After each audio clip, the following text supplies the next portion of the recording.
Welcome to greenery piece. Indoor plant সবারই খুব পছন্দের, তাই না? তাও যদি হয় লো মেনটেনেন্স, কে না ভালোবাসে। এটি হলো স্পাইডার প্ল্যান্ট। না, মাকড়সা নয়, এর নাম স্পাইডার প্ল্যান্ট কেন তা শেষে বলবো। গাছটি আমি খুব ছোট অবস্থায় বাড়িতে এনেছিলাম, সেরকম যত্ন নেওয়া হয়নি। আস্তে আস্তে জানালার পাশে বড় হচ্ছে, ঘরটি সৌন্দর্য বাড়াচ্ছে। বাড়ির পূর্ব দিকে রাখলে শুভ মনে করা হয়। বাতাসে অক্সিজেনের মাত্রা বাড়ায়, স্ট্রেস হরমোন কমায়। এটি বাড়িতে পজিটিভ এনার্জি বাড়ায় ও নিজে নেগেটিভ এনার্জি শোষণ করে।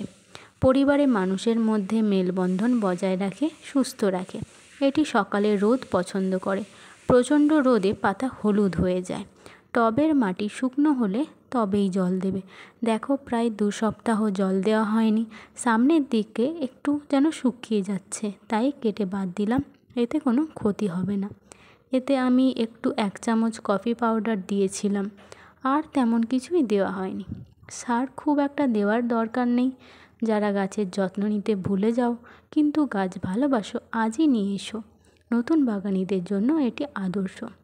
এই গাছের সবথেকে ভালো দিক নিজেই ছোট চারা বা রানার বের করে, যা মাতৃগাছ থেকে কেটে পরিষ্কার জলে রেখে কিছুদিনের পর নতুন শিকড় গজায় ও ফ্রিতে নতুন চারা গাছও পাওয়া যায়।